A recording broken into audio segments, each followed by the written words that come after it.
Batteries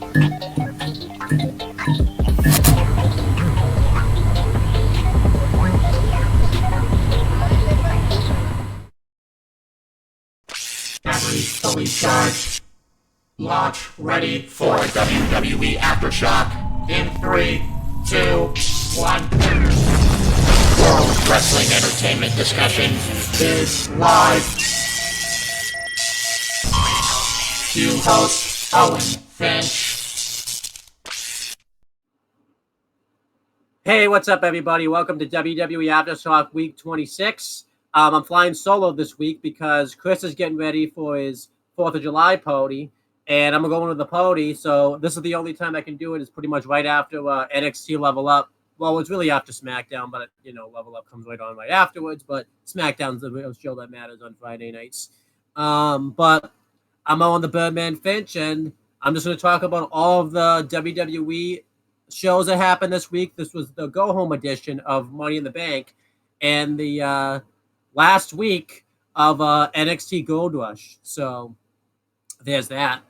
And yeah, I'm just going to get started. I actually have some new stuff to cover for you guys this week, but I will talk about them as I see fit.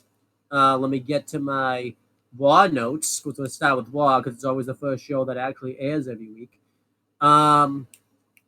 Raw took place on June 26, 2023.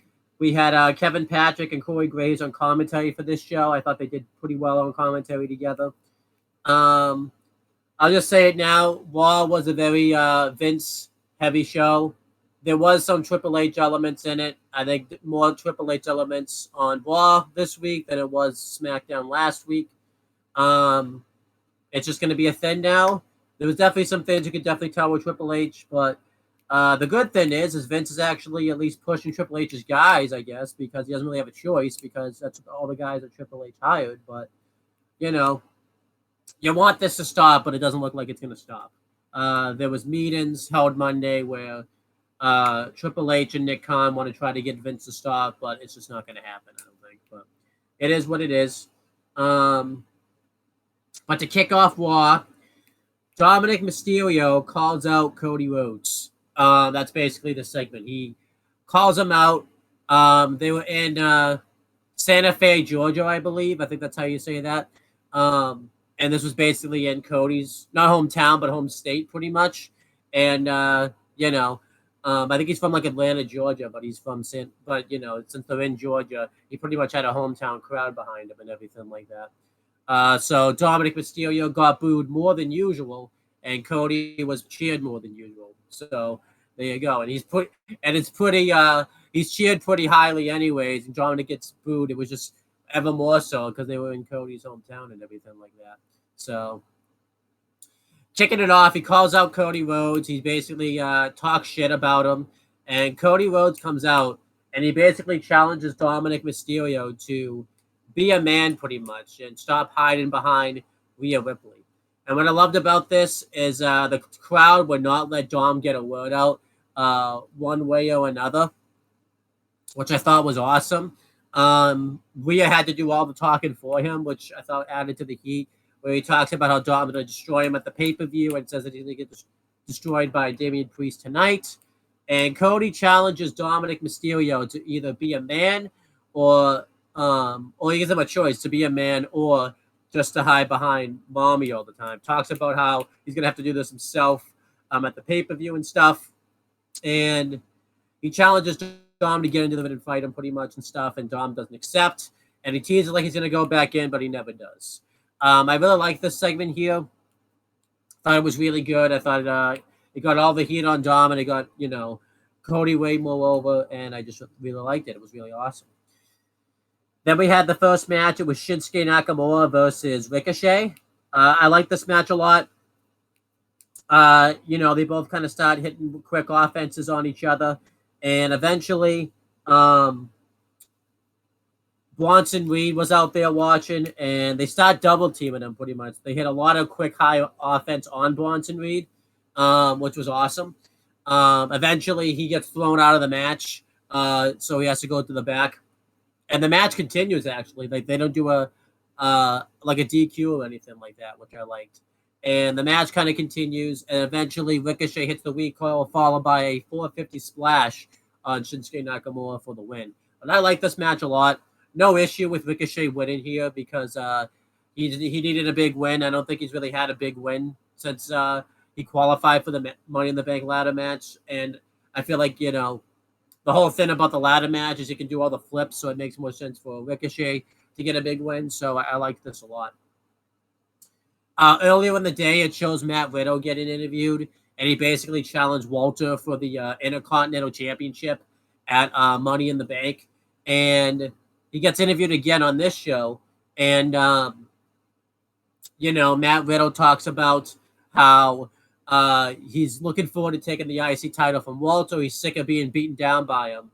And Marcel Bartel comes out and talks about how he's never going to get the advantage over Imperium again, how disgraceful that Matt is. And Matt Riddle starts attacking Marcel Bartel. He puts him in a Kimura, but then Walter comes up. They beat him down, and they stomp on Matt Riddle's leg again, which I thought was awesome. You know me, I love seeing Matt Riddle get the crap kicked out of him. He wasn't high this week, which I was happy about. He was actually sober, and it wasn't because of any choices he made, because Walter was teaching him discipline. The lesson got lost in translation last week, but don't worry. He's on week 1. He's probably not going to make it to week 2 because he's going to lose to Walter, and he's going to go out. He's going to be in such pain that he's going to go out and drink and do some type of drug to get himself off, to make himself forget about the pain. But we will cross that bridge when we get there. So, but I liked this, obviously. I love seeing Matt Riddle get the shit kicked out of him. It's awesome. So Raw is already up 2 letter grades because Matt Riddle wasn't high, and I got to see Matt Riddle get the shit kicked out of him. But poor Matt Riddle, no matter what he does, he's just going to always get the shit kicked out of him by Walter, whether he's high or sober. So I don't know what's going on there. But yeah, let's see what else happened on Raw. Adam Pearce is backstage. I'm trying to remember that segment. It wasn't anything with what I thought it was. I'm trying to remember what it was. I don't remember what it was. Yeah. I don't think it was anything related to this or that. That's never happened. This has never happened before. I just forgot what happened on a show.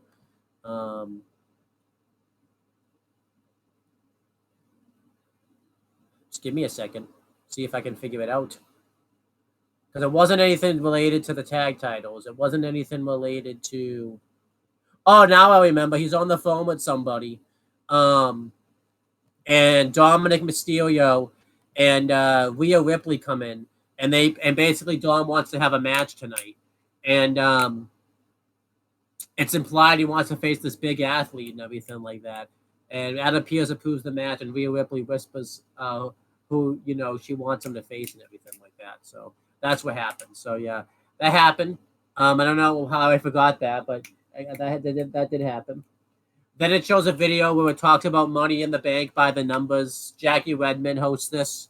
It's basically the Royal Rumble, Royal Rumble, WrestleMania, the stuff they've been doing where they talk about all the accolades of Money in the Bank and everything like that. I like these videos, so I always enjoy seeing them. I think they had this a few weeks ago on the website, but it's fine to show it on Raw.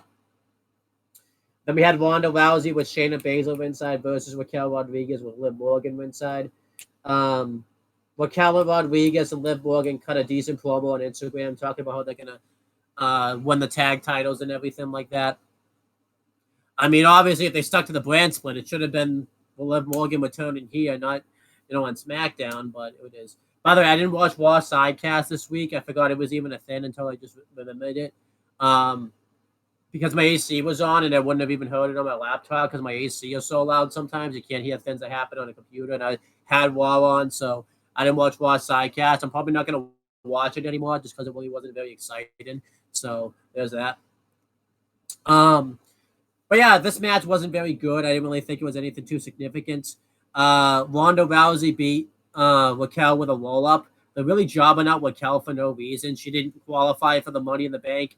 And she lost here. I mean, she didn't lose clean or anything like that, but it's just like you should be protecting Raquel. Like she's awesome, and I don't get why they're having to lose so much. I didn't like this finish at all. Anything Ronda Rousey And at this moment, Shayna Baszler, I just don't care about anymore. Like, Ronda Rousey's star power has really faded away ever since her SmackDown, ever since she's been back, honestly. So I don't know what happened. She just, you know, she just isn't really a big star anymore. And Finn Balor cuts this awesome promo where he talks about everything that's pretty much happened. How at SummerSlam he beat Seth Rollins, and he beat him even though his shoulder had popped out of its socket pretty much. And talks about if he was capable of doing that, imagine what he's going to be like at 100%. And he talked about how he's not mad at Seth Rollins because he injured him in the match. It's wrestling, these things happen. But the next night when he had to give up the WWE Universal Championship, Seth Rollins came out and blocked him for it right after he lost it when he was at his lowest point. And he said ever since then he's been bitter. And he said that it's going to be a bittersweet moment when he takes everything that Seth Rollins believes in and rubs it in his face. I like this promo a lot. I liked how they brought up that little thing that happened on Raw just because I thought that made all the sense in the world. And I liked, just little attention to detail there. So that was awesome.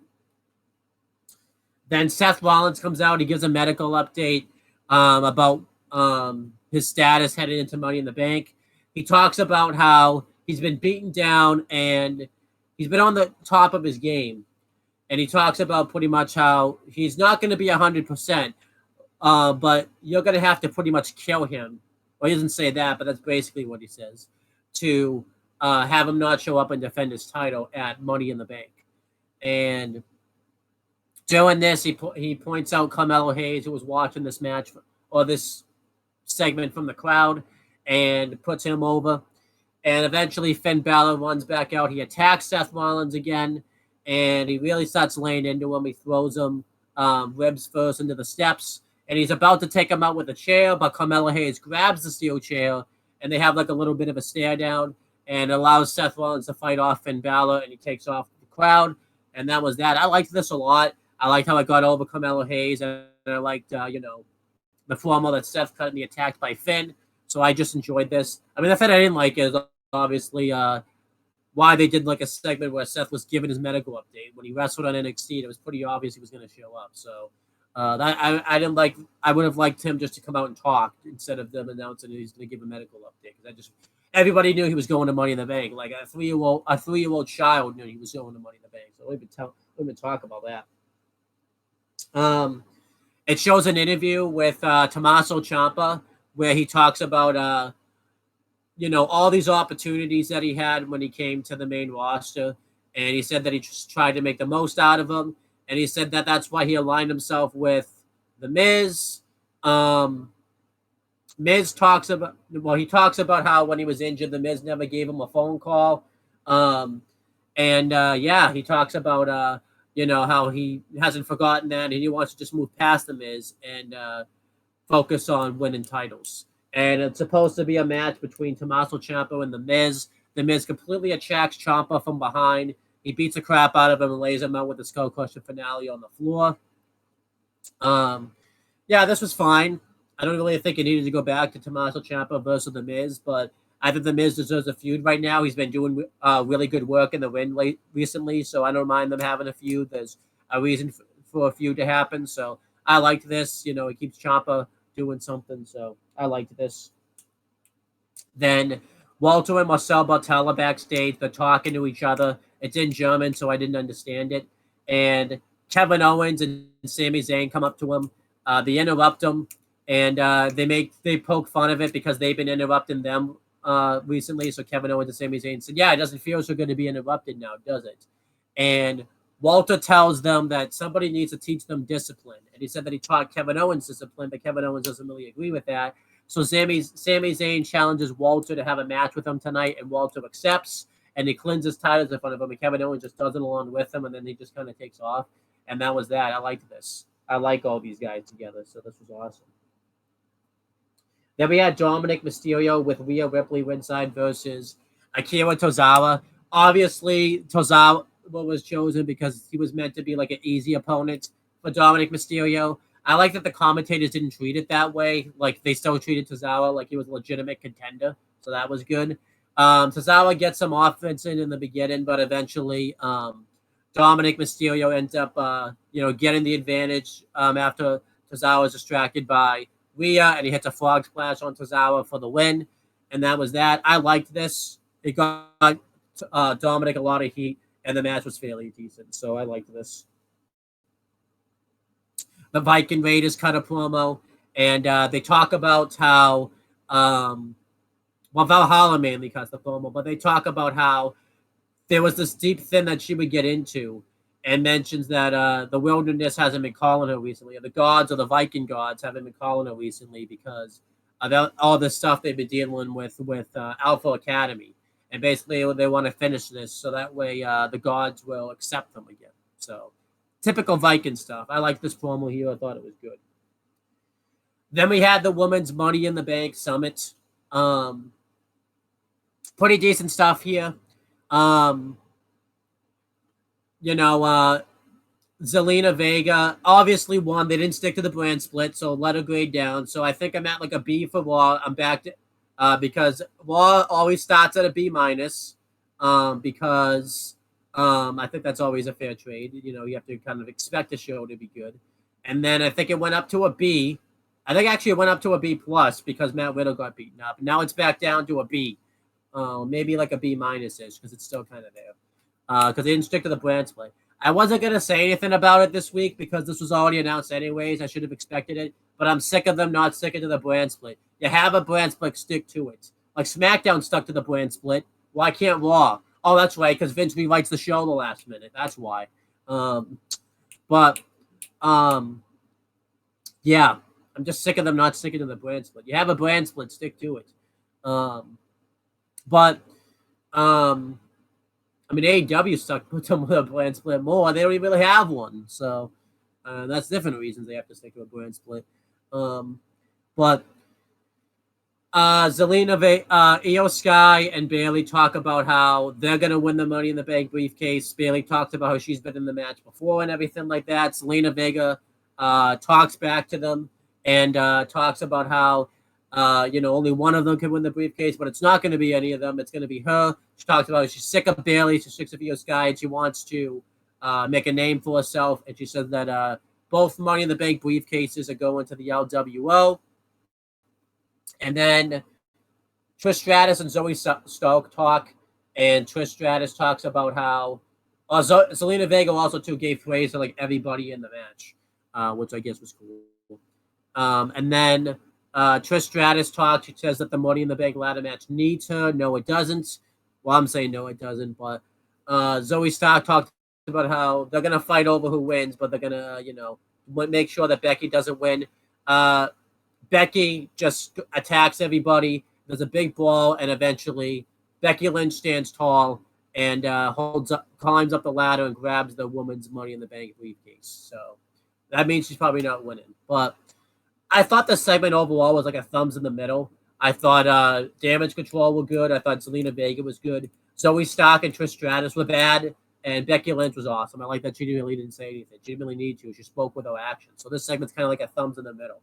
It was kind of close to being a thumbs down because of the talking that Trish Stratus and Zoe Stark do. And, just Trish Stratus has been terrible as a heel lately. I think me and Chris are like the only ones that think this, but it's, it's just my opinion. It's what it is. Then Carmelo Hayes gets interviewed. At this point, we had found out that he was going to face Finn Balor in a match tonight. And he does a thing where he talks about how he's going to win and beat Finn Balor tonight and then focus on Baron Corbin. He does all his catchphrases and everything like that. So that was good. Then Becky Lynch is backstage. She gets interviewed. She talks about how she's going to win the Money in the Bank briefcase.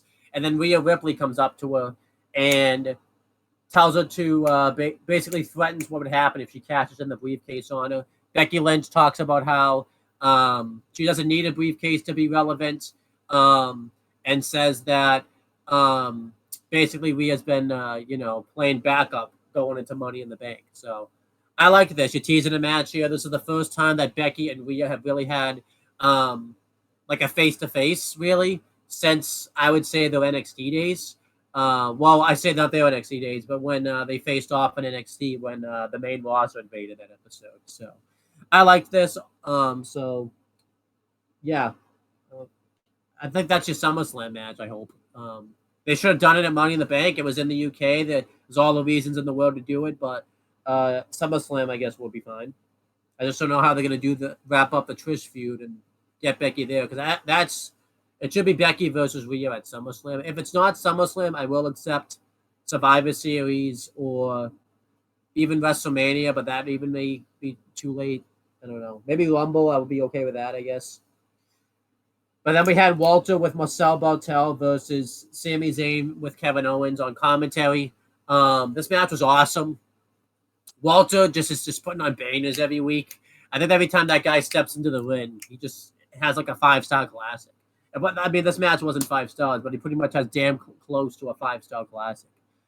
During the match, Fabian Eichner comes out. He's on crutches. I don't know if he's legit injured or not because he didn't take a bump at all during this match, so it's very questionable. And I haven't heard anything about him being injured. I don't know if he's just playing the gimmick or whatever.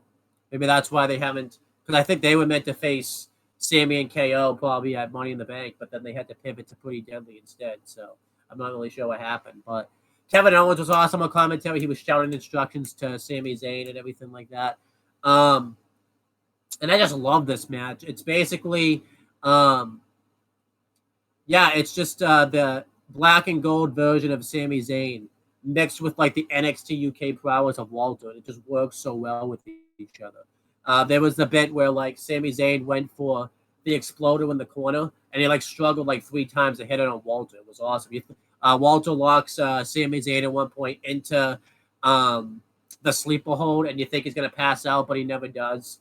He hits a splash on Sammy, and Sammy kicks out of it. Sammy hits the haluva kick on him. Walter kicks out of that. Eventually, behind the referee's back, Fabian Eichner hits Sami Zayn in the throat with a crutch, and it allows Walter to hit a running clothesline on Sammy for the win, and that was it. I thought this was awesome. I like the finish here. There's no reason for Walter to lose right now, and even though Sami Zayn probably needed the win because he got a title match coming up or everything like that, he looked so strong in defeat, and he got screwed over that I don't think it made Sami Zayn look weak at all. There's people like Sami Zayn and Johnny Gargano who would just have this passion and have this heart where they can kind of lose and be like those underdogs. I don't think they hurt by losing. They can't lose all the time, but it's awesome. Afterwards, Imperium continue to beat down Kevin Owens and Sami Zayn, and Matt Riddle runs out to make the save. He beats down Imperium with a clutch, and that was it. The match is official for Money in the Bank. I mean, it was official by this point anyways, but I'm looking forward to that match. That match is going to be awesome. Next, we had Carmelo Hayes have a video package. It basically just showed everything he's been doing up until Monday. So I liked it. It allowed people to know who Carmelo Hayes was. Next, Maxine Dupree's backstage. They're training, and Chad Gable comes up, and he's upset that the Viking Raiders underestimated the coaching abilities of Chad Gable. And Maxine Dupree says that she is going to finally destroy Valhalla when it matters because she's done it every time they face-to-face before. So Otis suggests that they have a face-off, and Chad Gable agrees.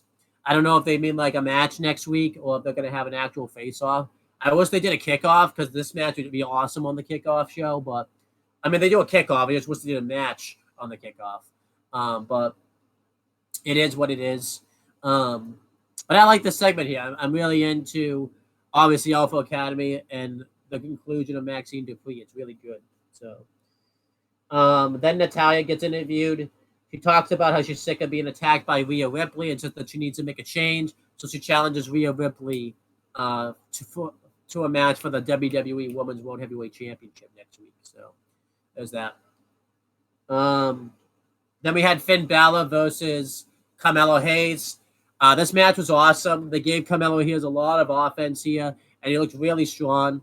People went crazy, by the way, for Carmelo Hayes, and they weren't even in his hometown or anything like that.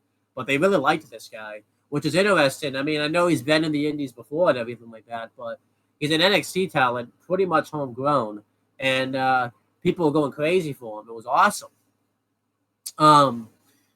But yeah, they have a match. And Carmelo Hayes was able to get all his stuff in, but eventually Finn Balor hits the Sling Blade, followed by the Wushu dropkick and the coup de grace for the win.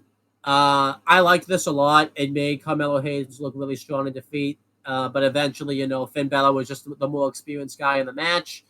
And it made sense for him to win since he's got the world title match coming up at the pay-per-view. And I don't think Carmelo Hayes came off too bad losing. And I think something's happening with this. So I don't think there's this necessarily... I think they're going to come back to this. And when I talk about NXT, we'll get into that. But I liked this a lot. Then Cody Rhodes gets interviewed. And we had the WWE debut of Pharaoh. Pharaoh was at Raw this week. Raw gets a letter grade up because you get to see Pharaoh. I like the animals. Give me more animals on my TV, please. Except Erico and Spider, not that. We don't want that. Cody Rhodes talked about pretty much some more of the same, where he said that he's just going to go out and do his thing and wants and send a message to Dominic Mysterio. It led to Cody Rhodes versus Damian Priest. This match was really awesome. Cody Rhodes is just massively over. During the match, Dominic Mysterio comes out, and they actually try to do a run-in where, Dominic Mysterio interferes, and it allows Cody to get hit with the South of Heaven, but he doesn't get the win. And eventually, he's able to counteract the interference. He throws Damian Priest into Dominic, and he hits the Crossroads onto Damian Priest for the win. And afterwards, before the show ends, Dominic Mysterio takes a cheap shot at Cody, and the show goes off the air with that pretty much. But yeah, I thought this was a very good main event to Raw. I really enjoyed this. I like the fact that, they did the interference, but they didn't have Cody lose. But there's no reason for Cody to lose right now. It really wouldn't make sense. And I thought Damian Priest looked strong enough in defeat. And I like the fact that Cody hasn't gotten his hands on Dom yet. They've always teased it, but they haven't quite done it yet. So yeah, that was the end of Raw pretty much. And I will say something that's weird on SmackDown when they were going through the card of Money in the Bank. They made it seem like that the Cody Dom match is main eventing because they were mentioning it's main event caliber all over the place and everything like that. And I kind of hope it's not the main event. I wouldn't complain about it, I guess. But they were mentioning like it's a main event match anyway and all that type of stuff. And yeah, there's no reason for this match to main event. It could be like maybe even semi-main event, but there's no reason this match should main event. The only matches that should main event Money in the Bank is the men's briefcase match or the Silver War tag match. I really don't get if they main evented Cody versus Dom. That can be in the middle of the show or something. That just doesn't make sense. It can even be semi-main, but it just doesn't make sense for that to main event. But that was Raw. I really liked Raw. I thought it was a great show. I thought we had some great matches on the show. Walter versus Sami Zayn ruled. Carmelo Hayes versus Finn Balor was awesome. I liked the main event. I liked the stuff they did with Ciampa and The Miz. The only thing I really didn't care for on Raw was the Raquel Rodriguez Ronda Rousey thing. So let's start the letter grade. We're starting at a B+. I thought Raw was a great show. And then I knew ahead of time they weren't going to stick to the brand split. So we're going back to a B. And then we're going back up to a B+. Maybe not a B+, maybe up to like a B. Because Matt Riddle didn't show up high.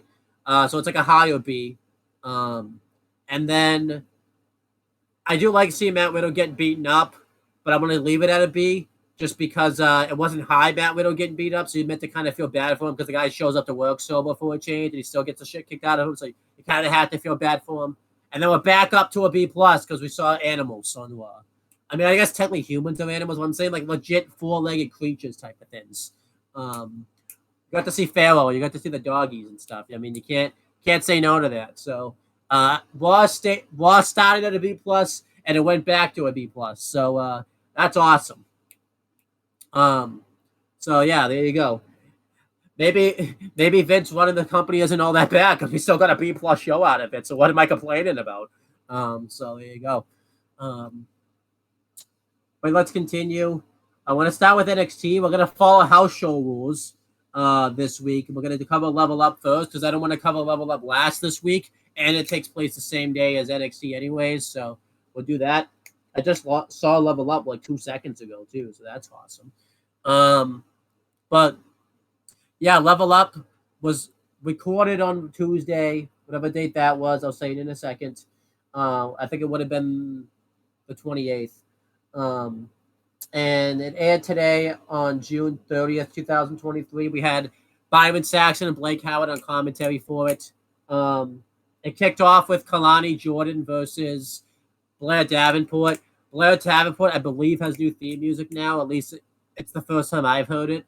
And it's terrible. I hate it. It's awful. It's really generic. So there you go. I'm not even a music guy, and I'm saying this shit too, by the way. But that's just how the world works sometimes.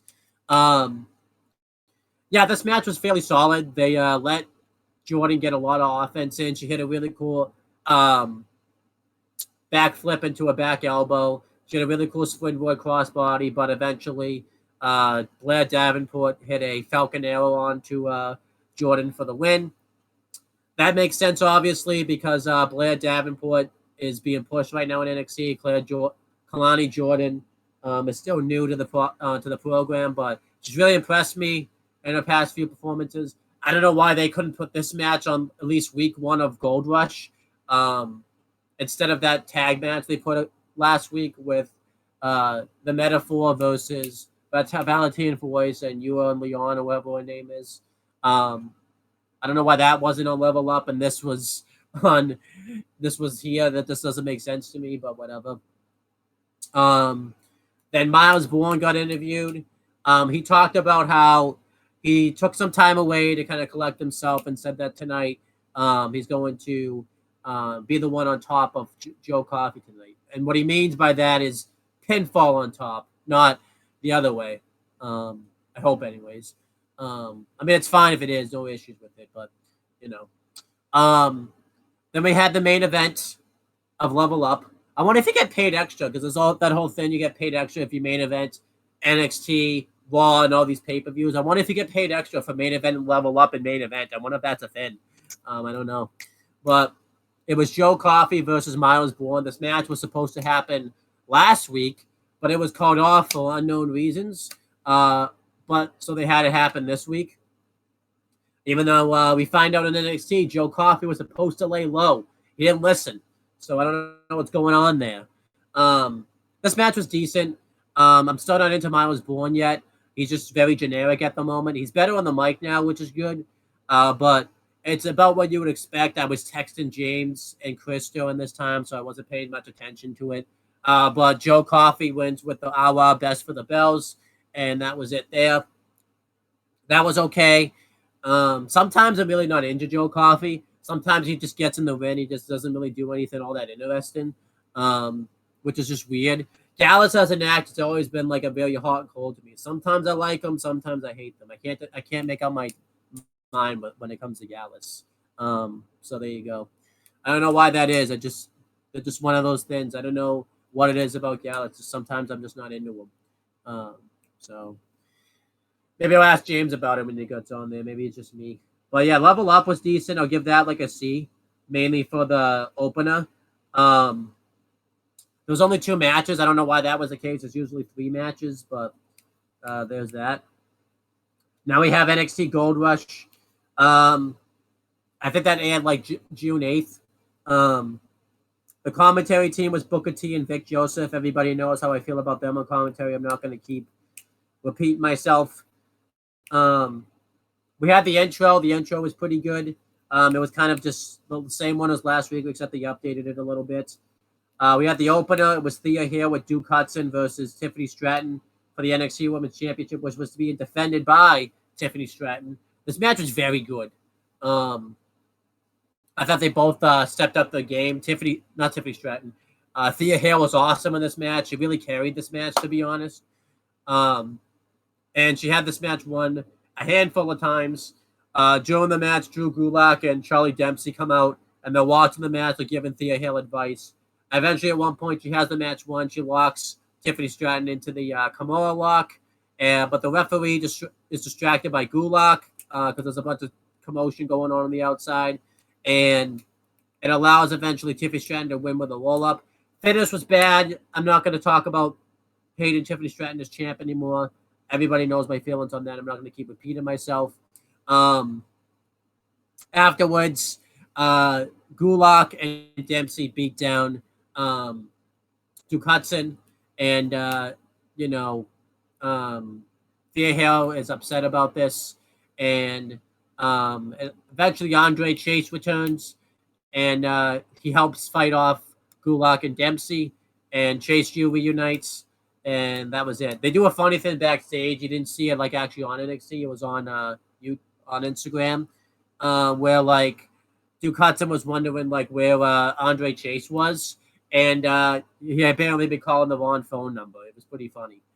So I'm happy to see Andre Chase back. I kind of hope this means they're keeping Chase U together.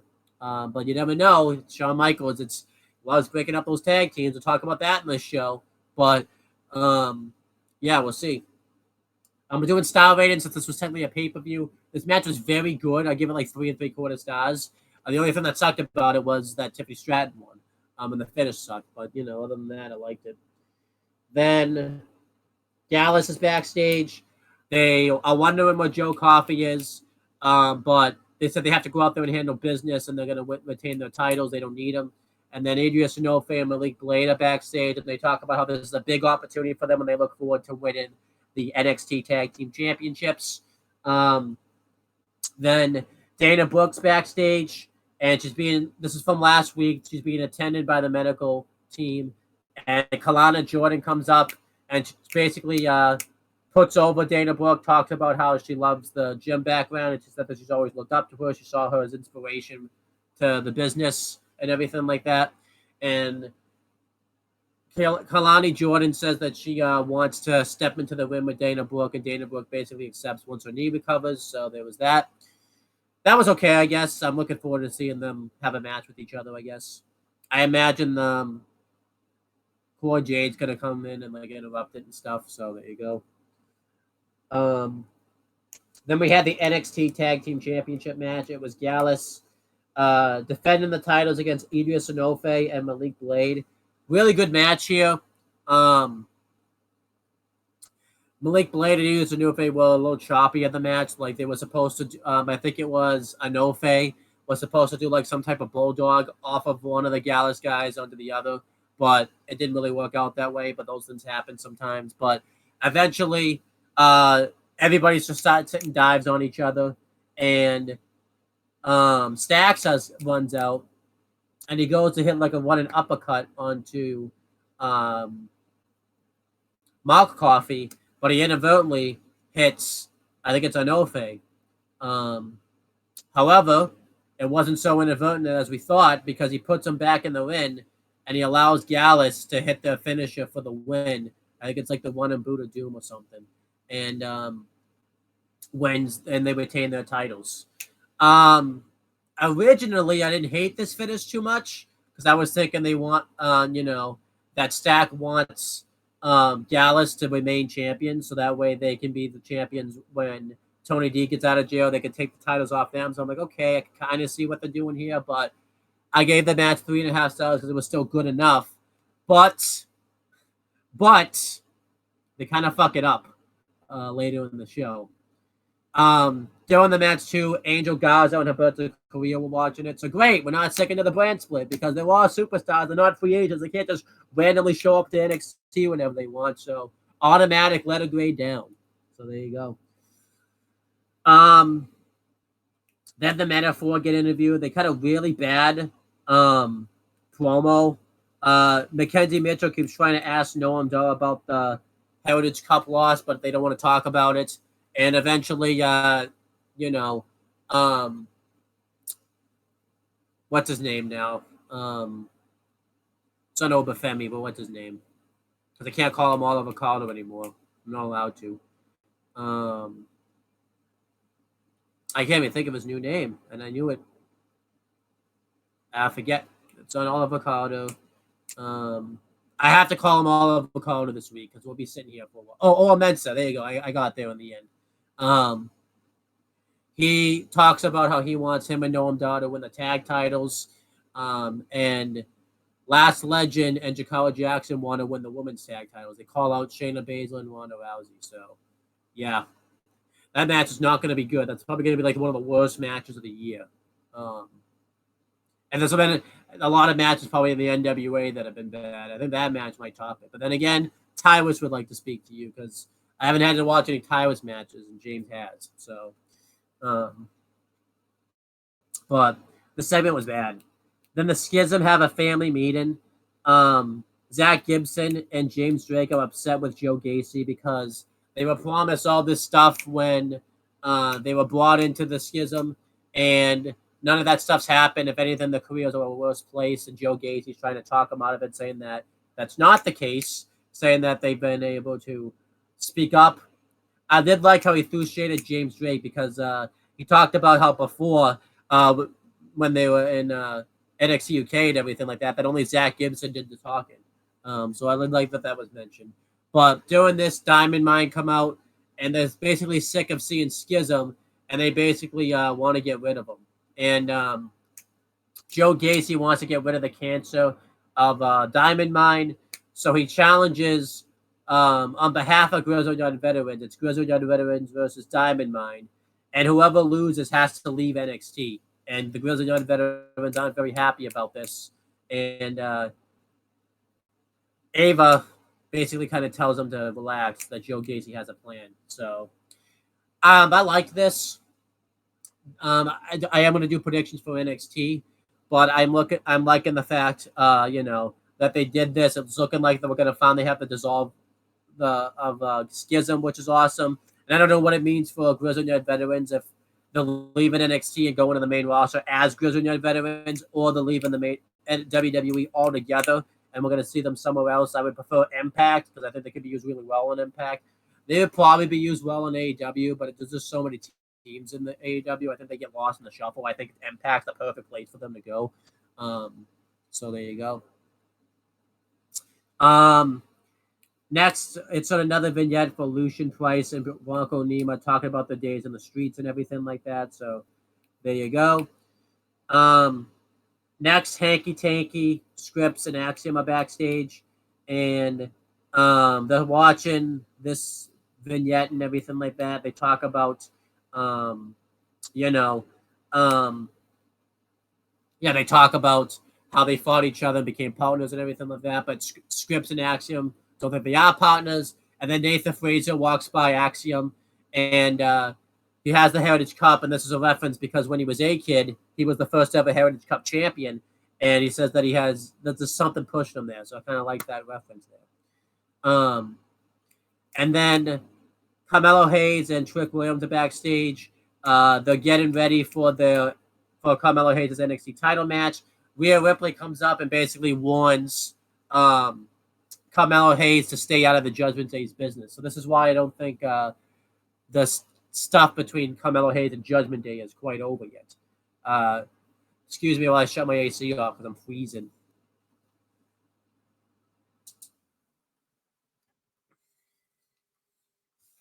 It's one thing that sucks about doing these shows by myself is usually I can have somebody else talk while I do that, but I couldn't do that this week.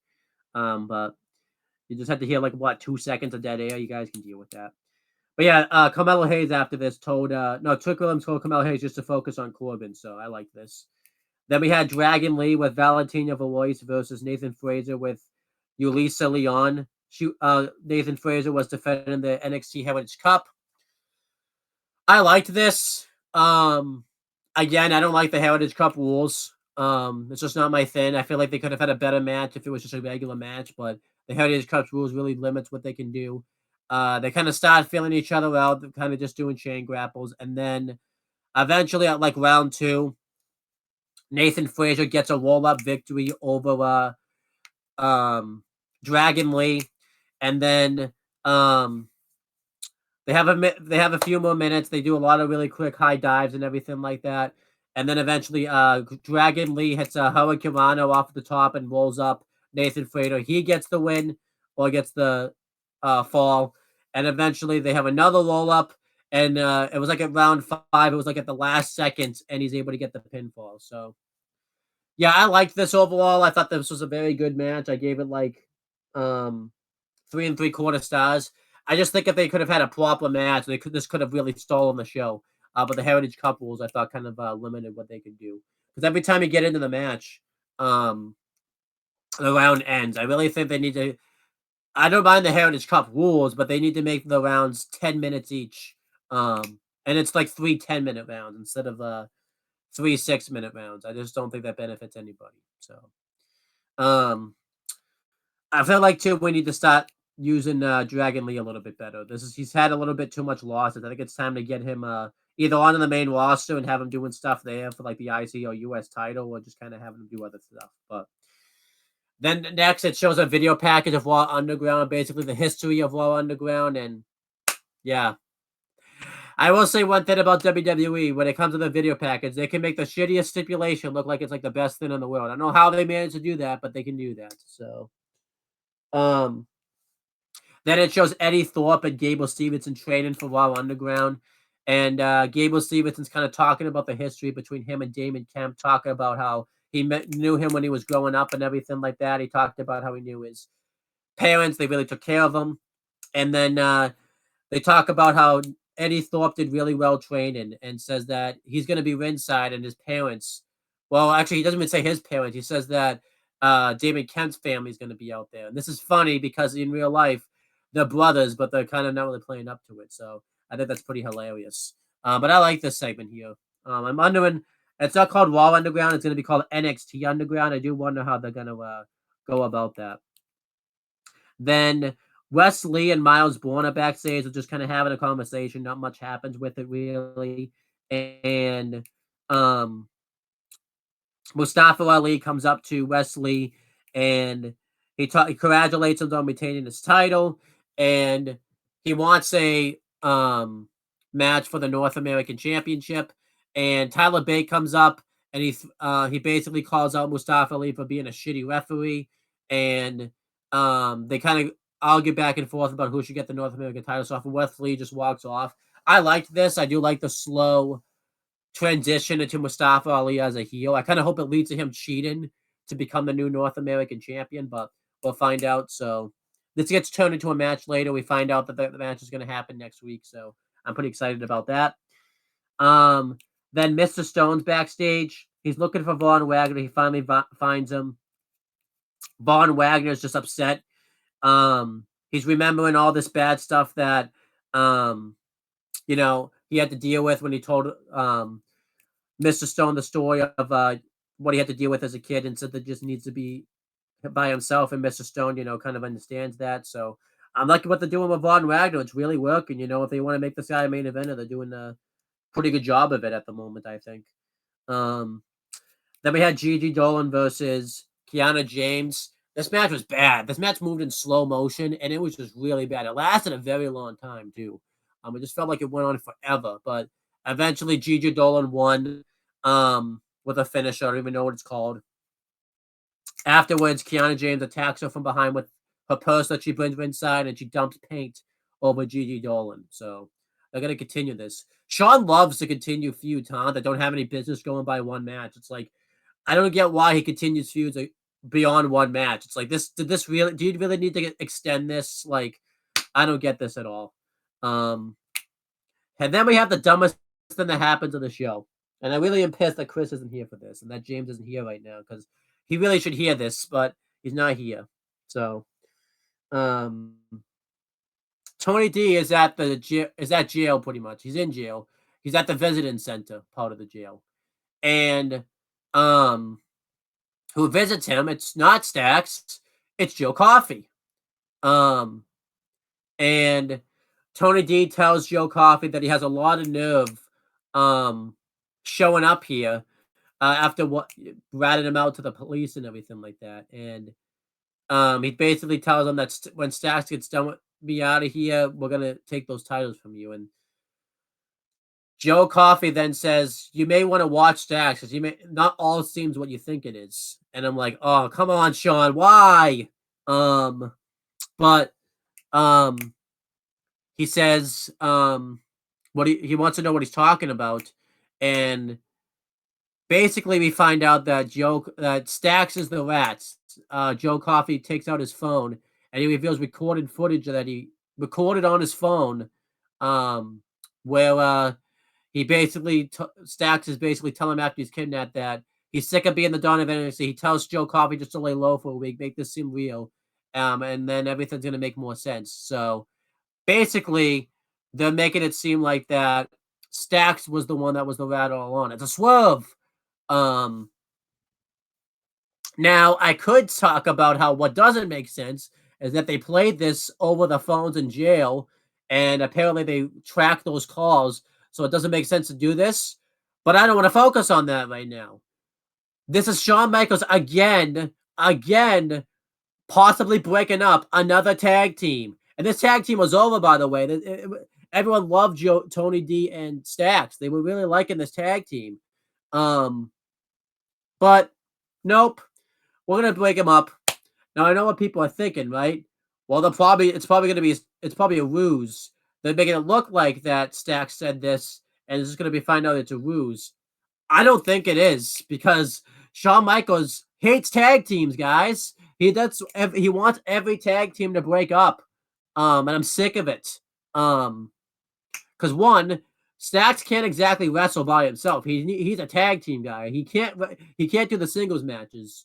And two, it just doesn't make sense to pick up the tag team. It's over. They could legitimately put the titles on them. Like, oh my gosh. What is Shawn's obsession with breaking up tag teams? I'm sick of it. I hate to have to say it every week, but that's legitimate. A tag team either gets broken up or they build up a tag team dissension every week. Shawn hates tag teams. Oh my gosh.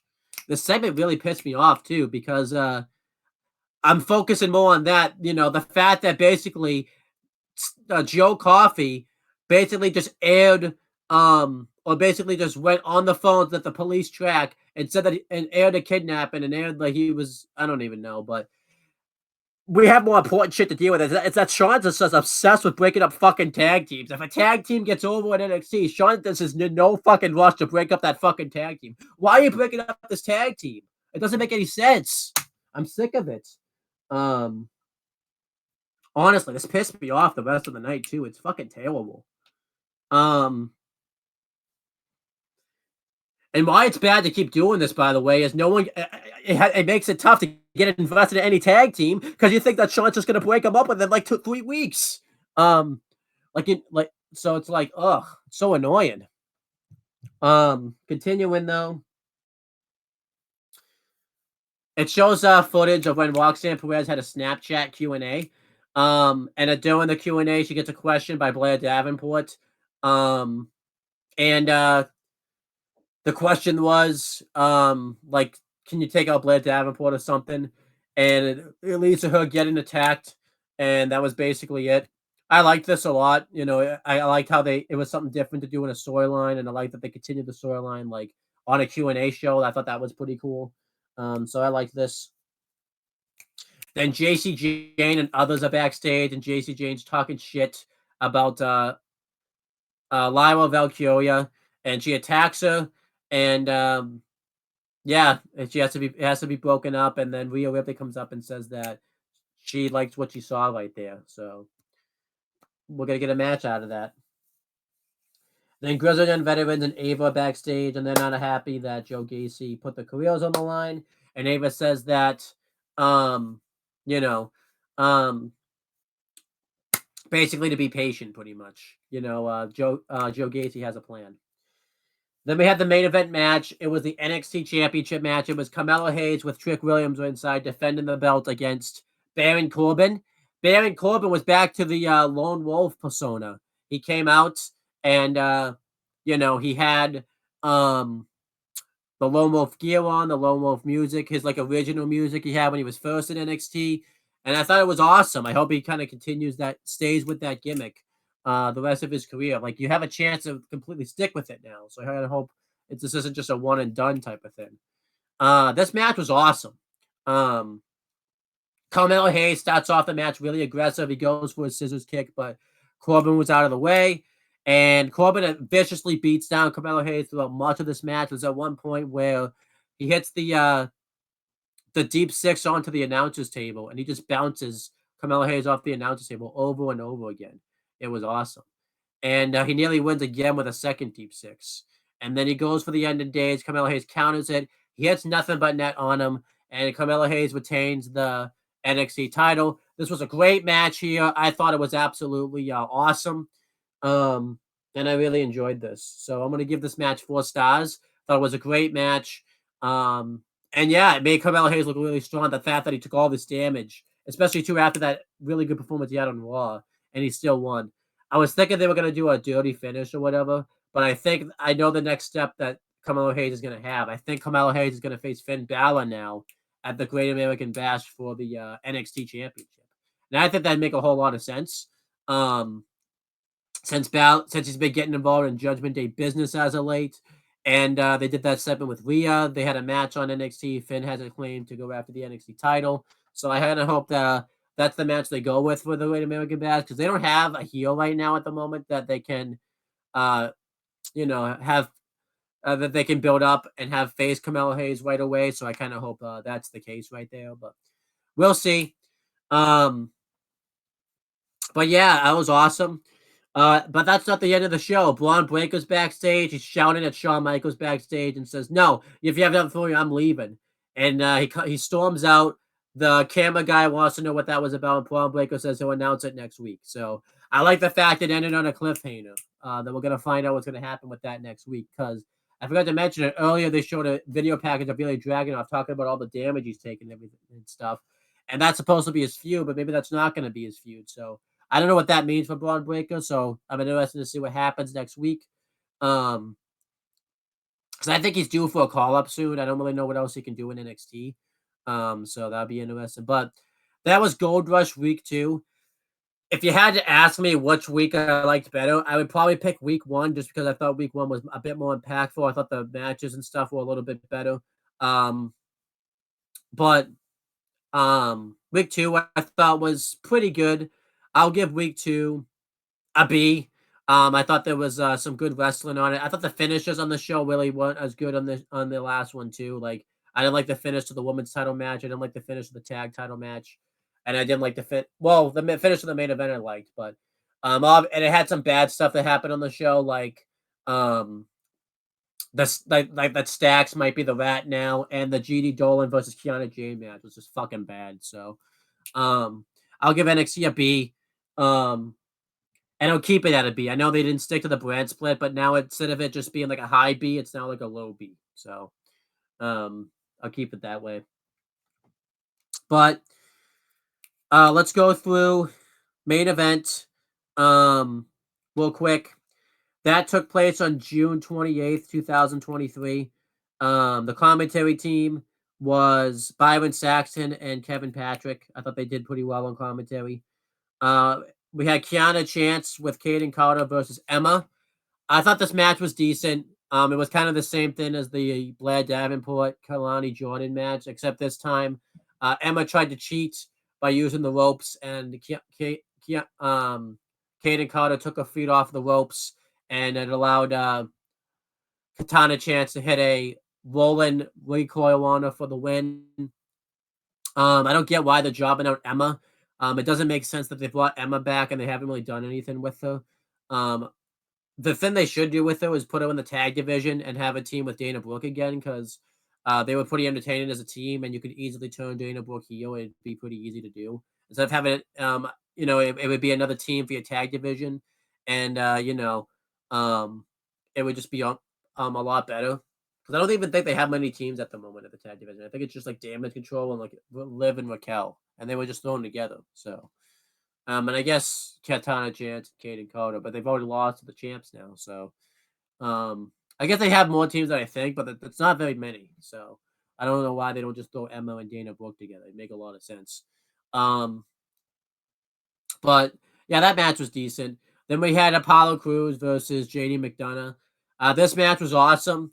I tried to pay as much attention to it as I could, but I was trying to get I was talking to Michael X about the thumbnail, because he makes all the thumbnails for the show. So I was trying to get that done. But this was awesome. It was about the same level of quality that the last match was, except this match was, I think, a little better because they knew each other more and all that type of stuff. Eventually, JD McDonough hit a roll up and um, he held the ropes for leverage for the win. The thing that sucks is I don't know why they don't just put these matches on Raw. They would rule on Raw and they would really add to the show. They could even make a feud out of this or something. It just doesn't make sense. You would call these guys up and they're stuck on main event. I am going to give it a little bit of a pass just because it's only been a month. I'm kind of hoping at least something because JD McDonough, it's at least implied that they have a plan for him. That it seems like he's going to go into the Judgment Day faction. Apollo Crews, I'm a little worried about that he's just going right back to main event. I do hope he at least gets an IC title match against like Walter after he culminates his feud with Matt Riddle, but we'll wait and see on that. But that was main event. I thought main event was solid. I'll give that a C plus. I thought that was decent. Before I cover SmackDown, I should talk about some news things that happened. WWE is making some changes with its broadcast team, mainly in the with the interviewers and stuff. The commentators are going to stay the same.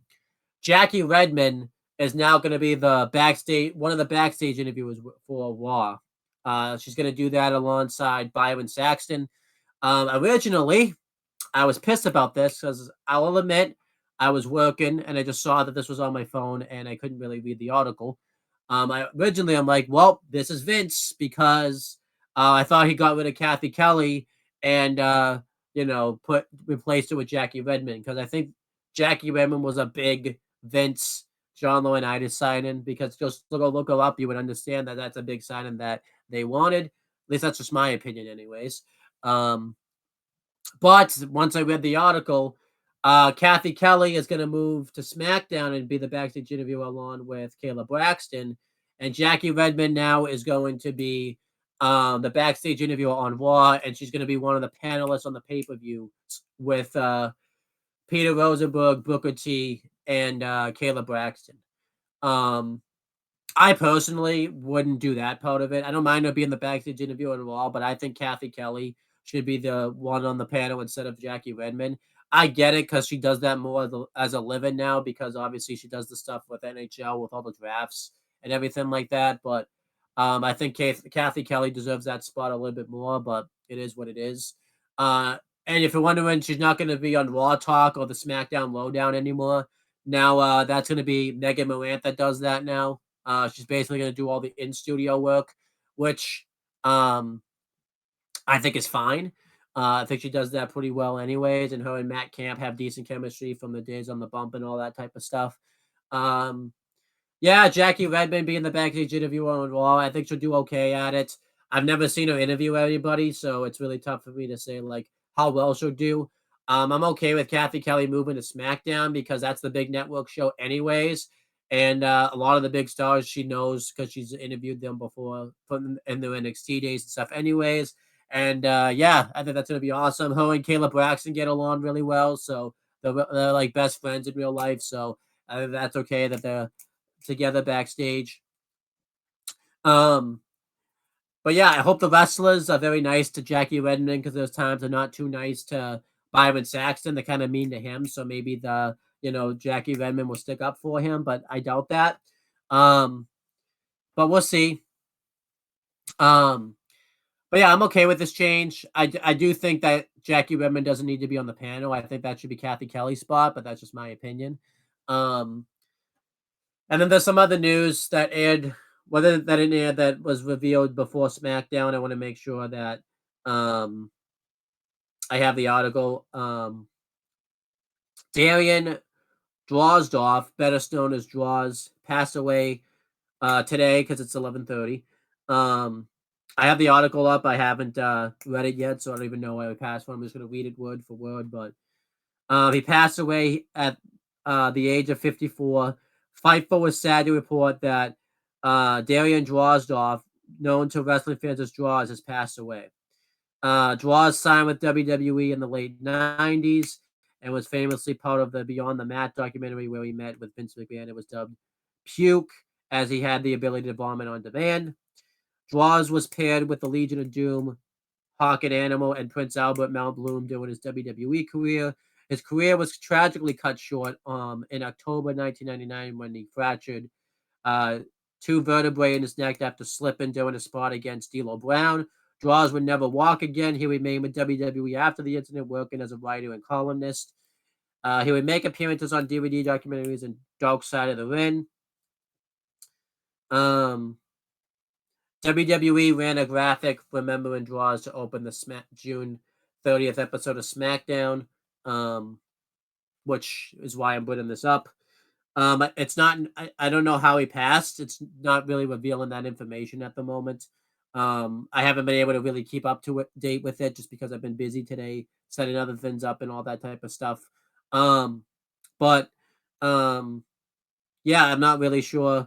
It really is sad, obviously. I hope it wasn't. I hope he didn't go painfully and things like that. But when I find out more information, I'll let you know. I might have Chris say something when we do the Money in the Bank extra, just so that way he can say something. Maybe when James comes on here, I'll have him say something because he knew Draws and everything like that. So we'll talk about it then. I probably should have had him come on now, but just forgot. I mean, I am here. I mean, I don't really have much I can say about Draws, but I always thought they should have used him better. Yeah, I thought he would have been way better with the headbangers at the end than fucking anything else, really. But yeah, shit happens, so it is what it is. I mean, maybe we can't really say anything about him being used better because his career ended so abruptly too. Like I think didn't he just he just started wrestling, but pretty much. Yeah, in '99 he was just wrestling, yeah, or 98, so it's like 98, 99, yeah. So he really can't, he really didn't progress much anyways. So it's like, he could have been used better, but it's like, it was so early anyways that it's kind of one of those what if scenarios. So. Yeah, true. But rest in peace, because from what I've heard, he's nothing but the nicest guy. So that was really upsetting that he passed. Although I'm sure he's, at the very least, walking again up in heaven. So that's good, Yeah. I will ask you too, because I was going to ask you about this since you're here now. Okay. I just talked about this. How do you feel about Gallus? Because sometimes I'm into Gallus and sometimes I'm not too into Gallus. It's just a really weird act sometimes. Sean doesn't know how to use him. Yeah. That's really what it comes down to. I know a lot of people would just be like, well, maybe the gimmick isn't over. No, the gimmick was over super in NXT UK. I remember watching it. It was like one of the few acts we defended from NXT UK, and we were pissed that Joe Coffey got fucking jobbed out. Yeah, by the way. And fucked over in that show that we have critically fucking panned as one of the worst NXT takeovers of all time, by the way. By the way, let's also talk about this, because I feel like we didn't know it at the time, but guess who booked that fucking show we hated? It was Shawn Michaels. Of course it was, because, of course, yeah. As we see now. But when Triple H had people take over like Johnny Saint and things, when things started to get better, Gallus was one of the better acts on that show. Yeah. So, I mean, Sean didn't know how to use him back in Cardiff. He doesn't know how to use him now. And nothing has fucking changed. It's like fucking Groundhog's Day with this guy. Seriously, okay, you want the fucking honest truth? You want me to be fully honest here? Yeah. Okay, here's the honest to God truth. Shawn Michaels should stay fucking retired from the business if he can't fucking book for shit. There you go. There's the fucking honest to God's truth. He sucks as a booker. He's just as bad. He might honestly be worse than fucking Omega, because at least Omega had a vision with the fucking women's division. Half the time, I'm not even sure if fucking Shawn Michaels knows what he wants to do with NXT. Yeah. By the way, I want to tell you something, because you're here now and we're on the subject. Shawn Michaels is breaking up another tag team. This makes number 42. All right, can't wait for fucking tag team number 43 that he breaks up. All right, who is it this time? Who's the victims this time? Yeah, let me tell you about it too. So you know how they've been doing this, because I think it started the week you did it. You know how they're doing the storyline with Tony D and somebody ratted him out to like the police and everything like that. Yeah, what about it? Guess who Shawn Michaels? Let me guess. The person who ratted him out to the police was the fucking dickhead that he thought he could trust. That was his family. Yep. Yeah, great. So so a team that actually got legitimately over, that never should have in a million years because the gimmick was so fucking corny, but it did because they actually made it work. Let's split the team up. Idiots, now, bro. Fucking morons.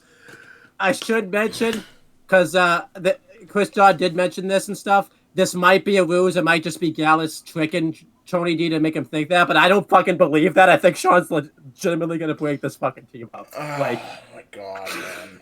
I mean, you can believe what you want, James, but I just think he's actually going to have it be the I wouldn't be fucking surprised either way, but it's like, okay, so now he's stopped.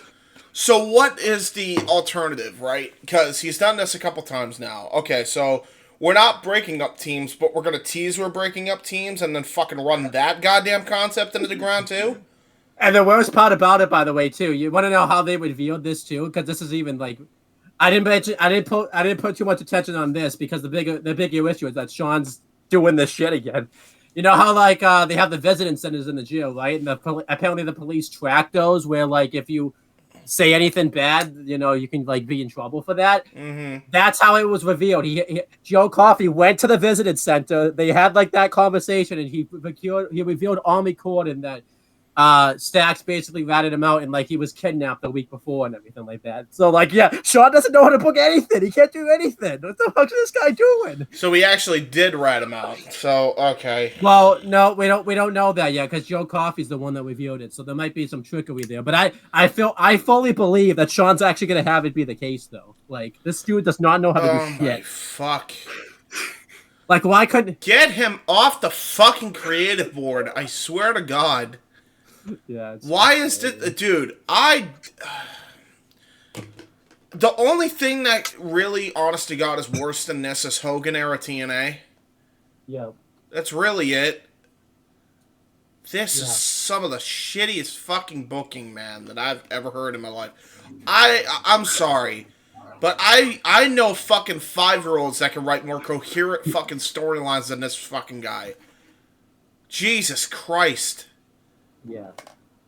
Like, one of the greatest performers of all time, but holy shit, is he the complete opposite when it comes to booking and writing. Yeah. He's just as bad as fucking Russo. I'm going to tell you, it's so bad. Like, they have to send they don't even have an opponent ready for Carmelo Hayes. They have to send main roster guys down there to fucking have him face for the fucking belt. Yeah, I know. Well, to be fair, though, I mean, they need the fucking talent anyway. Might as well just keep a few of them there. It's not like it's not like anybody gives a shit anyway. I mean, he's broken up so many tag teams. They had to scrap the NXT Women's Tag Title belts themselves. That's how many tag teams he's fucking broken. Like, yep. You know, which makes Triple H's job way fucking harder because as if it wasn't hard enough with half the fucking shit he's got to deal with you know, Insve in the fucking creative A. Fucking now he's got to deal with Shawn Michaels, his best bud that he wants to fucking give a chance now, breaking up his fucking teams that he wants to bring up to the fucking main roster to fill this non-existent women's tag division. Yeah. Fucking, dude. Anybody that wants to tell me that the WWE isn't a mess and it all starts with NXT, you're lying to yourself. Yeah. I mean, Jesus, like, because there's enjoyable things, I'm sure, but NXT is supposed to build the future, and Shawn Michaels is not doing a good job at all. No. Funny thing is, they get, and then I'll cover SmackDown and stuff. The best thing that they do to build up the best time the NXT guys get used is when they were going on main event for like a few weeks because Triple H knew how to use them. Like, yep, makes sense. Because Joe Gacy, I don't even think that guy can't fucking go. He had a fucking killer match with Dexter Lumis. Dexter Lumis on main event, and that was booked by Triple H. Like, yep, sounds about right. Yeah, on a D show, fucking Joe Gacy was better utilized than fucking his entire run in NXT. Yep, sounds about right. Oh, this guy is a fucking moron, man. Just get him off the book. Get him off the books, for real. I don't know what happened. Like, if he just took too many blows to the head, if, like, I don't know what happened to Shawn Michaels. Like, maybe... Whatever happened, examine his brain and get him the fuck out of creative as soon as possible. Yeah.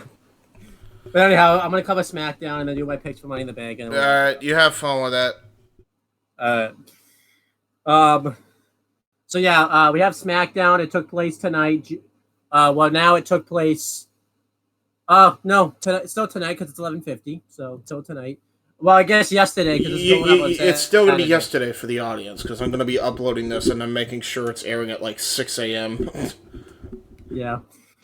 We had the commentary team. It was in the UK, by the way, which was awesome. The crowd was awesome for this show. It was taped ahead of time, obviously, because TV rights and all that stuff. But it kicked off with the memory to draws, but then it kicked off properly with the WWE Undisputed Tag Team Championship match. It was Kevin Owens and Sami Zayn versus Pretty Deadly. You would think Pretty Deadly would be more over, considering the fact that they're from the UK, but they want Kevin Owens and Sami Zayn levels of over. Like, these guys are over everywhere they go, and yeah, I think it's just getting better and better, which is awesome. Because I like it, the fact that happens. The match starts. Pretty Deadly dominate early. They cheat to get the advantage. They one of them hits Sami Zayn from behind. They dominate Sami Zayn throughout much of the match. Then eventually Kevin Owens gets the hot tag, and he starts going off on Pretty Deadly. He hits the cannonball into the corner. But this time, he hurts his leg in the process, or his knee in the process. And when he does hit the swanton, but he's unable to fully capitalize. And then Pretty Deadly start working over the leg of Kevin Owens, and they hit the spilt milk onto Kevin Owens, but Sami Zayn gets in just in the nick of time. One thing I'll say about Sami Zayn, he does time those breakups like really well, probably too well, because like one day I think he's gonna like screw up and miss it, but he times those like breakups of tag teams. I think the best I've ever seen everybody test him. Like, I don't know if anyone's ever done like a list of like tag team like breakups during a match, but I think Sami Zayn has that timed pretty damn well. Like, no wrestling fan, I don't think has ever like thought about that type of stuff, but that's just the stuff I think about. But he times that really well. And then following this, Sami Zayn gets tagged back in. He starts hitting all his moves onto one of the Pretty Deadly members, and then he goes for the Haluva kick. And then they try to cheat again. They try to switch places, but it doesn't work. Sami Zayn kicks out, and then he hits the Kevin Owens hits the stunner, and then Zayn hits the Haluva kick in the corner, and they retain the tag titles. This match was very good. I give it 3 3/4 stars. I like the story that they told. That Pretty Deadly tried to cheat throughout the match because that's how they've been winning all their matches. And the right team went over. I would have understood, I guess, if Pretty Deadly won the belts because it's in their hometown. But this is kind of an occasion where you're just booking this to pop the crowd. Like, there's no reason to take the belts off of Kevin Owens and Sami Zayn right now. I was thinking that when Kevin Owens hurt his knee and everything like that, but yeah, I like this a lot. And Kevin Owens and Sami Zayn, I mean, I talk about it every week, but they're just awesome. They did a video doing the exclusives where they interview and they talk about how Kevin Owens hurt his leg and everything like that.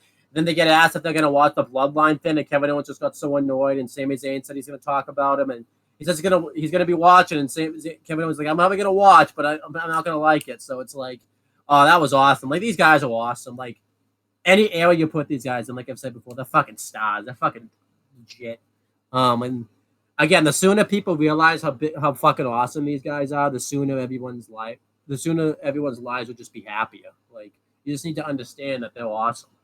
I'm doing star ratings this week just because SmackDown was a pretty big show. So I'll give that match 3 3/4 stars. That was very good. Then we had a championship contenders match. This is how you know Vince is back somehow in creative, even though he is doing the shit like this. Championship contenders matches. I know you guys are gonna say you don't complain when AEW does eliminator matches. I'm just saying we didn't see one championship contenders match in the Triple H era, but by the second Vince starts changing shows, we're seeing championship contenders matches. So Yeah, it was Austin Theory versus Ridge Holland. This match was good. This was set up because backstage, Adam Pearce was talking about SmackDown earlier in the day, and Sheamus and Ridge Holland wanted to fight. They wanted to fight Solo Sikoa, and Adam Pearce didn't want to, but he was going to give Ridge Holland a match against Austin Theory, and if he wins, he gets a title match. Again, because Vince likes to do championship contenders matches. And we have this match.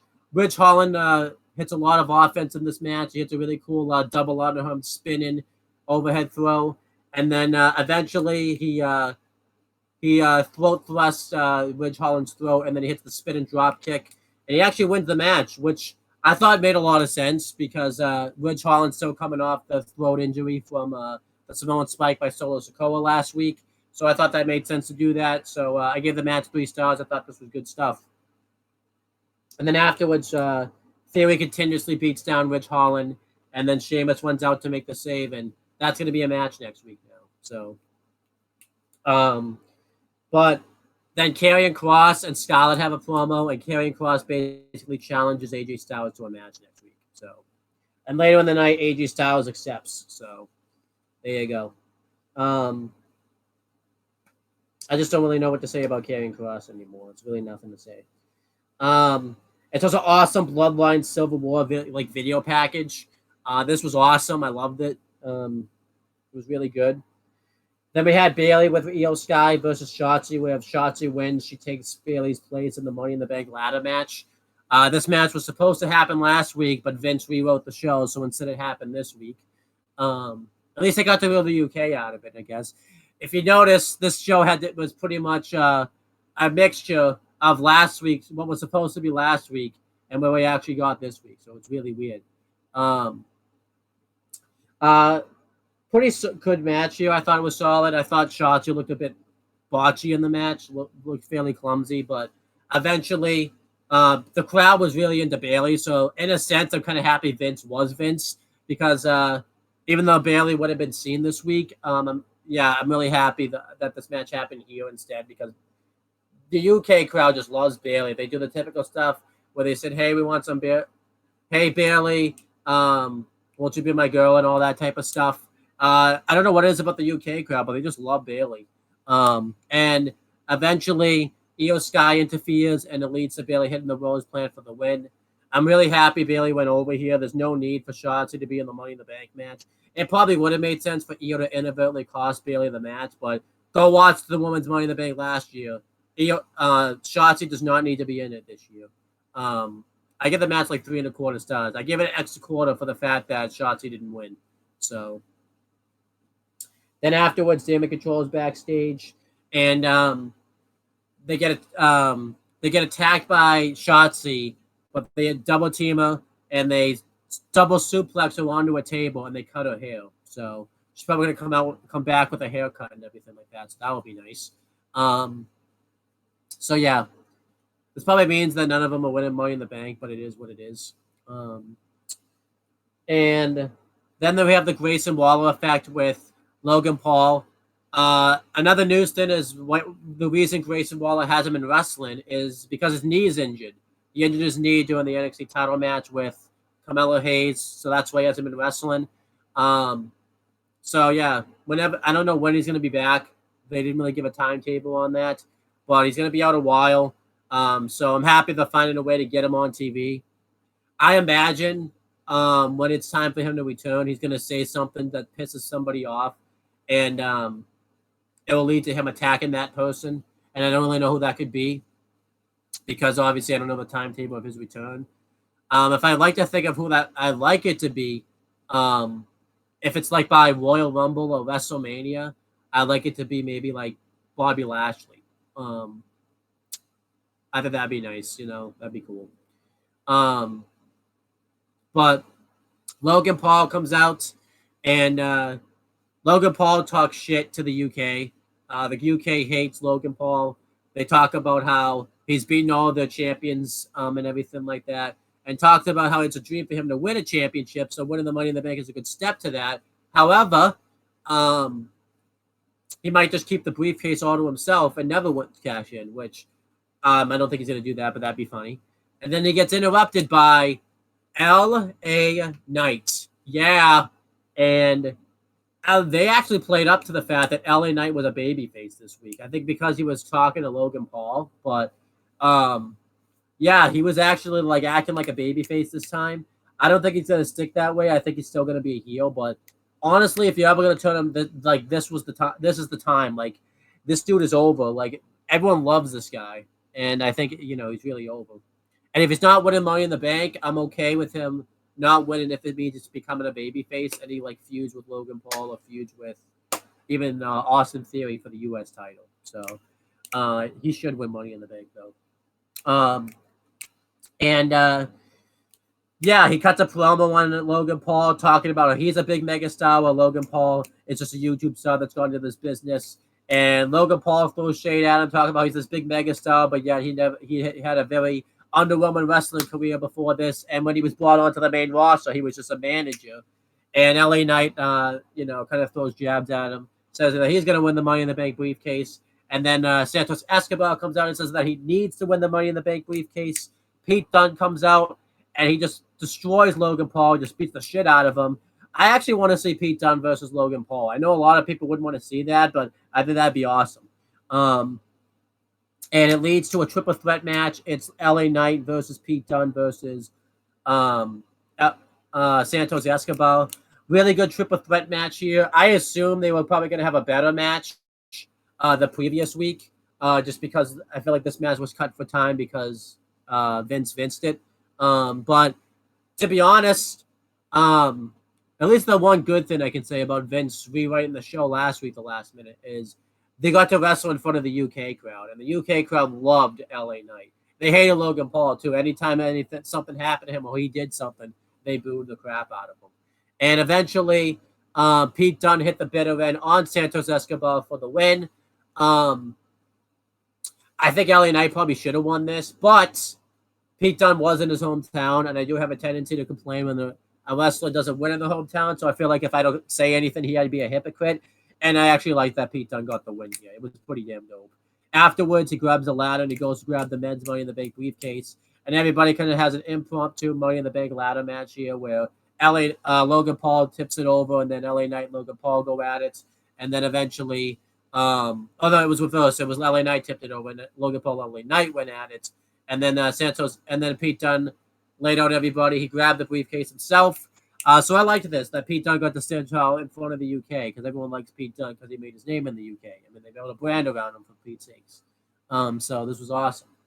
The triple threat match I thought was very good. I gave that 3 3/4 stars. Then we had the Women's Championship match. It was Charlotte Flair versus Asuka, with Asuka defending the belts. And Bianca Belair came with a ticket, so you knew where this was going. This was magic. Anytime you put Charlotte and Asuka in the ring together, it's always going to be a good match. The finish, however, was not so good. Charlotte goes for a boot on Asuka, but she inadvertently hits Bianca Belair, and it causes Bianca to attack Asuka. So, Charlotte wins via DQ. No, Asuka actually won via DQ, but no title change. And then Bianca just beats everybody up. She lays out Charlotte and Asuka with the KOD onto the announcer's table, which doesn't break, and that was that. I don't get why they booked this match if they weren't going to have a finish. It didn't really make sense. I would have just rather had Bianca inadvertently cost Charlotte the match. And I don't even know if Bianca turned heel. I don't think she did, because the UK crowd was loving this, and she still kind of acted the same, so it's really unclear. They're clearly building to a triple threat match with these three, and I hope it doesn't lead to Charlotte getting the belt. I wouldn't mind if Charlotte won the belt, but I just think it's Asuka's time to be champ. So, but hey, Asuka finally beat Charlotte in a freaking match. It just was by DQ. So there you go. But yeah, I'll give this match like 3 1/4 stars. I thought it was good enough, but just the finish sucked. Then the Bloodline explodes. Boy, did it ever. Roman Reigns, Paul Heyman, and Solo Sikoa come out. Roman Reigns tells the crowd to acknowledge him, but this time he's angry. And he talks about how, he's allowed the Usos to come out and talk about how he's the twos and they're the ones, or they're the twos and they're the ones. And he says that he's also the one, and he's not the one of all his catchphrases and stuff. He's the one that actually cared about the Usos and is giving them all these chances like a father has to his sons. And he says that he's given them one final chance tonight to come out here and bow down to him and apologize, and we can move past this. The Usos come out. They say they're not going to do any of that stuff, and they say that Roman Reigns is treating them so badly that justice is finally going to be served to him. And he talks about what you just say what happens with we lose, but what happens with you lose, because then you won't no longer be the tribal chief.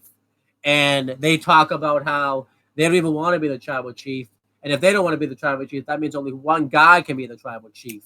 And they don't even say it, but they look right at Solo. Roman laughs, and there's this moment of awkwardness where Solo gives Roman this look that like, you're going to laugh at that? So there was some tension there between Roman and Solo. And he tells them enough, and he says that they're going to put down the Usos at Money in the Bank. Jay gets up on the apron. He face palms Roman Reigns, and this causes him to get sent into a super kick by Jimmy. There's a big brawl ensues. Roman hits a Superman punch on Jay, and then they attack Jimmy on the floor as he's brawling with Solo, held back by security. Jimmy hits a suicide dive onto everybody, and then that's kind of not Jimmy. Jay does, and that's how the show ends, where no one really kind of stood tall. And I like this segment here. It was awesome. It really makes you question what's going to happen, and it's about what it should have been. I still think Roman should have defended the belt, because this is a bit long for Roman not to defend his championship, but it is what it is. But yeah, I like this segment here. SmackDown was awesome. I'm giving SmackDown an A-. They stuck to the brand split, which I like, and the crowd made the show, and I thought everything on the show really worked. So I'm going to give SmackDown an A-. The only thing I would have changed is obviously the finish of the Women's Championship match, but other than that, I really enjoyed SmackDown. So let's do some predictions now. I'm going to start with NXT. I was going to start with NXT when it was on the topic, but then I forgot because James and I got talking about how shitty of a booker Shawn Michaels is. So I'll just talk about it now. We have 3 matches announced for NXT. We have the NXT Underground match. It's Damon Kemp versus Eddie Thorpe. This is really a tough one to pick, just because if Damon Kemp wins, no one really benefits, because all he did was just win a match that, but Eddie Thorpe's beating him like 2-0. But if Eddie Thorpe wins, Damon Kemp just is a jobber and is a loser. And I'm actually going to make this prediction. I think Damon Kemp is going to win this, and I think Gable Stevenson is going to turn heel and align himself with Damon Kemp, which I think would make sense just because they're brothers in real life. I think it's time for them to be a tag team together, because I think they'd be a great tag team, but we'll see if that happens. I doubt that's going to happen, but we'll see. What else was announced for NXT? Blair Davenport's going to face not Raquel Rodriguez, Roxanne Perez. I'm going to say Blair Davenport wins that. I think this feud has a layers to go, because Shawn doesn't know how to do just one match in a feud. And I think Blair Davenport should win the first match. I think Roxanne can win the blow-off or something. But yeah, I think Blair Davenport will win this, because she's still fairly new to NXT and everything like that. Then I think we have the big featured match on the show, and that's Tyler Bate versus Mustafa Ali. I think Mustafa Ali is going to win this. I think he's going to cheat to win, and he's going to look like that it was an accident, but I think he's going to cheat to win this match. So there you go. Then we have the big thing, like, what is Braun Breaker going to announce? I think he's going to announce that he's going to try to leave NXT. He says he's going to say he has nothing to accomplish, and I think Ilya Dragunov will come out and completely beat the shit out of him, and that's going to be a match at the Great American Bash. I think they're going to do some type of like Texas death match between Braun Breaker and Ilya Dragunov. Let's do some predictions for SmackDown next week. We have I think 2 matches announced. Maybe another one. I'm not even sure. AJ Styles is going to face Karrion Kross. I think AJ Styles is totally winning this. I think they're going to heat him up to face somebody for in a big feud, maybe Roman Reigns for the WWE Undisputed Universal Championship. And then there was another match announced, but I don't remember what it was. Edge is going to be on the Grayson Waller effect. I imagine they're going to use this to set up his next feud. I would like it to be with LA Knight because I think LA Knight beating a guy like Edge would do wonder for his career. I think that'd be awesome. So I imagine that would be his next feud. Unless Karrion Kross beats AJ and that's Edge's next feud, but do you really want to waste Edge on Karrion Kross? Like I don't hate Karrion Kross. He's not over enough to face Edge in a match. So I think that's everything that's gonna take place on SmackDown next week. I imagine once Money in the Bank happens, we'll kind of know more. I'll kind of look real quick. Oh, we do have one more thing. We're gonna have a United States title match. It's gonna be Austin Theory defending against Sheamus, and I'm gonna go out on a limb here. I think Sheamus is gonna win the belt. I think it's in MSG. They usually like to do something big in MSG, and I think Sheamus is gonna win the United States Championship next week. So I think that's gonna happen. Now let's do Money in the Bank predictions. So let me get Chris's picks up. Because I'm going to read Chris's off because we're facing for the belt. So there you go. So we have the Intercontinental Championship match. We have Walter defending against Matt Riddle. We both pick Walter will win that. There's really no reason to take the title off him. I think it's fairly close to, to breaking the longest rated Intercontinental Championship record. So I don't see why you would just take the title off him. There's no reason to take the title off him anyways. So we have the women's tag team title match. It's Shayna Baszler and Ronda Rousey defending against Liv Morgan and Raquel Rodriguez. Chris picks Liv Morgan and Raquel Rodriguez to win. I think mainly because he doesn't like Ronda and Shayna. And also that Liv just returned, so I think he wants to do that. And he predicts we're going to do tiebreakers. The tiebreaker is who takes the pin in the tag matches. He predicts that Shayna will take the pin. And I predict that I actually pick the opposite. I pick Ronda and Shayna to retain, and I think that Liv will probably take the fall just because, Raquel needs to be protected a little bit. She's taking a little bit too many losses. So I think Raquel is going to take the loss. No, I think Liv will take the loss, I mean. But, so that's the only one. That's the only match we have different. So, we have Cody Rhodes versus Dominic Mysterio. We both pick Cody Rhodes. Chris obviously doesn't like Dominic Mysterio in kayfabe, but it really doesn't make sense for Cody to lose right now. He needs to continue winning. We have the World Heavyweight Championship match. It's Seth Rollins versus Finn Balor. We both picked Seth Rollins to retain his championship. He just won the belt not that long ago. There's no reason to take the title off him. And I don't think he picked this, but I'm going to say this. I think this is going to be the show, if it's ever going to be a show, where Drew McIntyre returns. I think he's going to return, completely obliterate Seth Rollins, and he's going to turn heel, which I know it's going to be tough to turn him heel because he's in the UK, but I think if he's attacking Seth Rollins, who's a really over babyface, I think they can make it work. And again, Austin couldn't even turn heel against The Rock in his hometown, so who knows if that will happen. But then we have the two ladder matches. We have the women's Money in the Bank ladder match. Let me get the competitors. It's where is it? Oh, Zelina Vega, Becky Lynch, Zoe Stark, Bayley, Io Sky, and Trish Stratus. We both predict Io Sky to win the briefcase. I mainly want Io Sky to win the briefcase. Now, let's be real. She's probably not winning the briefcase. They're probably going to do something where Bayley and Io Sky cost each other the briefcase. But I think they could do something with this. I think Io Sky can win the briefcase.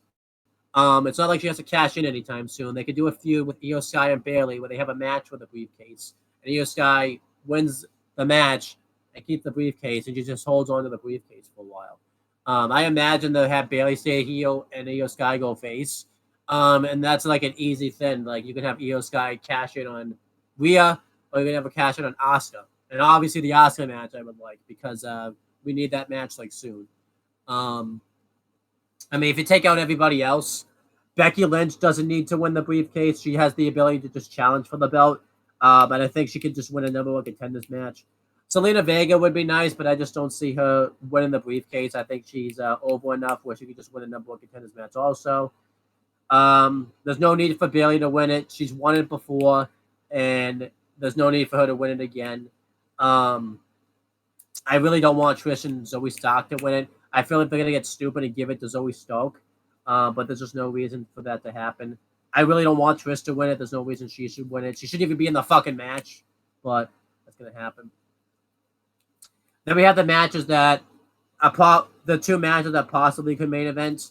I'm gonna go with the men's Money in the Bank match first. I think that match might semi-main, but it's Ricochet, Shinsuke Nakamura, LA Knight, Santos Escobar, Pete Dunne. I almost made that mistake. Damian Priest and Logan Paul. There's only three options that I think are gonna, or three people that I think are actually gonna win, and that's Damian Priest, LA Knight, and Logan Paul. I would like, obviously, Shinsuke Nakamura, Pete Dunne, and Ricochet to win it, but I think they're just there to fill spots. I think Ricochet is just going to do a big dive. I think Shinsuke would do something cool with Pete Dunne's there because he's the hometown guy. Obviously, because of their performances and stuff. Damian Priest, I don't think really needs to win the briefcase. He's slowly turning babyface anyways. I feel like, he could just turn babyface and he's over enough where he doesn't need the briefcase. So there's only leaves two people that can win the briefcase, and that's Logan Paul and LA Knight. I wouldn't complain about either one. And I would understand giving it to Logan Paul because Logan Paul can show the briefcase off on his podcast. It's good publicity for WWE and everything like that. However, LA Knight's over. They need to understand this, and he's white hot. And he's not going to have another chance to have a moment like this. The guy's like almost in his 40s now. He's got more years behind him than ahead of him. I think they need to go with LA Knight. I feel like Logan Paul being in the match and just doing a crazy stunt that it won't get easily, because he's going to record it anyways. Will easily get the match the publicity that it needs to play it all over the place. I think LA Knight should win this, and they should build, him up for a while, and at WrestleMania next year, he cashes it in on Seth Rollins for the World Heavyweight Championship. Because let's be real, that's the belt that will get cashed in on. So, or better yet, he cashes in on Cody after he beats Roman Reigns for the belt. That'd be awesome too. But I think LA Knight will win this briefcase. So those are our predictions for Money in the Bank. So yeah, let's see who wins the predictions overall. Now we got some plugs to do. A lot of Finns coming next week. Obviously, this video will be up. Check out the Simple Man take and AEW Spoke crossover that we did with you in Forbidden Door. That aired on Tuesday. Well, we recorded Tuesday, but it was uploaded Wednesday. It's on Noah's channel and my channel. So check that out. We have some retros incoming. But first, if you want to excite yourself for Money in the Bank, if WWE didn't do it for you to get you hyped up, you have one final chance. You can watch the WrestleMania reviews from 21 to 26. You can watch 21 twice. One for Chris and I's take on it back in 2019, and the other for Ken Tut, John Tutty's, and James's take this year. And then you can watch 23 twice. One for Noah and I's take on 23, and then the other for Michael Nico's and Jim Ebert's take on that. So there you go. And then you can watch the Money in the Bank 2011 retro to get yourself hyped up for this year's Money in the Bank. So there you go. We have some incoming retros next week, though. We'll do it on Tuesday, but it will be recorded Monday. We're going to be uploading the Raw Underground where it premiered retro. So we're going to be doing that August 3rd, 2020. And then at some point next week, I don't know when, but we're going to do two retros. One, to hype ourselves up to watch All In and post-hype for NXT TakeOver for Money in the Bank, but it's NXT TakeOver London. We didn't get it out this week just because schedules were crazy and things like that. So we're going to do it next week. And another one, because SmackDown is going to MSG next week. We're going to do an MSG show. We're going to do the Raw with Kane unmasked because that happened in MSG. And Let's just say Chris is gonna. There's a reason Chris and I are doing that because Chris has a funny story about that. I think he's told this story before. I don't know about on the air, but he's told it, to us. So he'll get to tell that story. So that's kind of a mutual pick. And then, not this week, but the week after, we're gonna revisit ECW Heatwave 1998. That's Zero's pick. And we did that retro so long ago. I feel like it's worth revisiting because we do it differently now and everything like that. So I think it's fine to do that. And then also, there'll probably be a WWE Aftershock and AEW Spoke in between that time coming out. And then we're also going to be bringing back the Wrestling Rundown. We're going to do the ATW Review Wrestling Rundown crossover again. We're going to talk about all the things that's been going on in wrestling. Obviously, Forbidden Door, since that's why the crossover is happening. Probably just a quick take on Forbidden Door this time. And then... Yeah, quick. I'll just interject here. Quick. We're going to do it quick for not only Forbidden Door, but Money in the Bank. Because there is going to be 2 separate videos, basically, on Owen and Noah's channel. One that's going to be an Aftershock extra from Dodd and Owen. And then Noah and JJ are going to do a simple take on his channel. So we're probably just going to be very, very brief with our thoughts on that. And then, just talk about whatever. I'm sure it's going to be chaotic as well because the ATW crew is going to be there anyway. But, yeah, we're probably not going to be spending too much time talking about it. Yeah. By the way, I don't know if you saw that. I did not expect you to interject. You fucking gave me a heart attack right there. Sorry about that. Yeah. Here I am. What else do we have? I'm rougher than the rest of them. The best of them. Yeah. Tough than leather. Oh yeah, I could play. Indie Force is coming back. So yeah. If you guys like the rundown, you can check out Indie Force, where we talk about other things other than pro wrestling as well. That's coming back this week. Episode 28 is ready to go. We have the topic list ready to go, and we got a hell of a show lined up for everybody. So definitely be on the lookout for that. It's going to be on my channel, youtube.com/user/JHebertside95. That's JHEBERTSIDE 95. I can tell you this now. I was gonna try to come on this time because I was gonna be able to talk about most of this stuff because I was gonna get AEW Fight Forever. I still am getting it, but I won't have it by the fucking time the show is because there's some bullshit that happened. I pre-ordered it off GameStop. I didn't do it with my debit card, but I did it with like a card, you put money on and stuff. And of course, the fucking day before the fucking game would get shipped out, they didn't even tell me the card didn't go through, so I had to put it in again, and that's why I'm delayed a week fucking playing it. It's fucking bullshit. Like fucking Yay! I'm wondering if Nikos has the same problem now. Thanks for telling me that, because that's the whole reason we were going to talk about it. But obviously, if there was some bullshit, now it might be delayed. It might have just been on my end. I think he uses actual code, so I didn't. Well, we'll figure it out. We'll figure it out regardless. But yeah, I think that was a GameStop issue. Like you would think they'd let you know your card's not gonna fuck. Like even said order went through fine, and then they said, "Oh boy, then that means Nika's probably had the same problem." Great. All right, I gotta figure that out tomorrow. He might have it though, so you don't know. No, if it's a GameStop issue, he probably had the same issue. I'm gonna check just in case. But anyhow, so yeah, what else do we have to? Oh, Owen the Talking Today. We have some stuff coming up there. We're gonna do. Owen and AJ Talks is out. We did the first episode. We did the Ben 10 guessing game, and July 6th will be the Kiss Time Sis review. Season 1, episode 2. It's long awaited. Wait till you guys see the fucking thumbnail. You guys are gonna love it. So.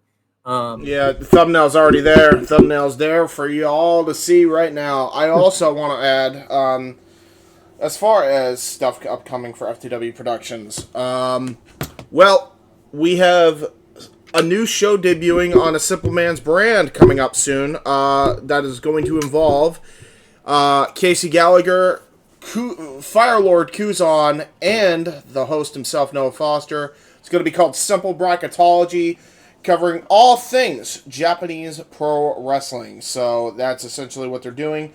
The debut show will be covering the brackets of the G1 Climax. So that's the debut. be on the lookout for that as well. There's a lot of shit coming up. A lot of shit coming up. There's even more, because Nico said he talked to you about this. Where retro movie review series, and so I'll just announce it here because apparently things are getting planned out faster than I can even keep up with. So I'll just announce it here because I have the message to kind of make the plug. So there is going to be a watch along for La Strada at 7 p.m. on Wednesday. That's the one you're referring to, correct? Yeah. So that's going to air on Casey's channel first, the watch-along portion. From there, we are going to be debuting the Retro Movie Review Series, which is a lot like the Retro Wrestling Review Series, but with movies. And that's going to be on the Own the Talkinator channel. Own the Talkinator Studios debuting another new show. Hopefully, content and review and character select is not too far off from there. So, be on the lookout. And the retro movie reviews will air the fall. So it will air the following Wednesday because Nico's and I talked about it. I got too much stuff going on this weekend to do the retro movie reviews. Yeah, which is totally fine. Yeah, shit is piling up as we speak, including. Yeah, and then we're gonna try to record another Omen and AJ talks if we can even fucking squeeze it in. Yeah, I think the plan was gonna be Wednesday, but now we have to do the NXT Takeover review Wednesday, so I don't even know. I mean, what time are you planning on doing it? I was gonna do it the same fucking time, but now we have to do that. Now we have to. What time would that have been? It would have been 1, but I was thinking. I could do later. I could literally do later. That's no big deal to me. But aren't you doing WYW recording? Not on Wednesday, no. Oh, okay. So could you do like 7 o'clock? Yeah, I could probably do 7. Yeah. Oh no, I can't. No, because we can't do. No, because we're doing the fucking retro movie. No. Casey's gonna be doing that one on his own. I'm gonna send him the stuff so he can produce it on his own. Like, we'll be fine. Okay, so all right, so yeah. Okay. Let's just play it by ear. I'll talk to Casey. We'll make sure to make it work. Okay. Yeah. So this is my bad for the scheduling conflict. My sleep schedule has just been so fucked. That's the real reason because of personal shit going on. But so this is the thing, guys. We have so much shit going on. We're fucking planning shit as the video's about to end. So there's so much shit. Like, honestly, subscribe to Everything FTW Productions. What the hell are you doing? How are you here and how are you not? How are you not subscribed by this point? We have a lot coming. It's great. We're gonna find out how they're there when the Kiss Time System fucking. Oh boy, yeah, I gotta plug that on your on the FTW main hub where your CM Brothers channel. I'm gonna make an iCard and a fucking announcement on that video description and be like, hey guys, it's coming back. I'm gonna be fucking bullshit, by the way, if like I put all this work into fucking creating this content and that's the fucking thing that fucking gets me popular on YouTube. I'm gonna be fucking bullshit. Hey, you know what? At least we all get popular by proxy. It's okay. Well, I guess you would too, because you make an appearance in that video. Yeah. So. We plug our shit. We'll be good. We'll be Gucci. Yeah. So. Yeah, that's everything I think we have to plug. Like, we have so much to plug. What fucking, I don't know. It's just it keeps adding up at this point. Yeah, but yeah. So yeah. Yeah, I was gonna say have a good 4th, but I'm gonna be talking to everybody before then. So. Yeah. So since this is being recorded in the past, we will talk to you guys in the future, and I hope you guys are enjoying Money in the Bank. Don't watch this while you're watching Money in the Bank, because that doesn't make sense. Exactly. Podcast has concluded. Be sure to check out more group discussion as far as WWE content is concerned, and check out more content from For the Win Productions.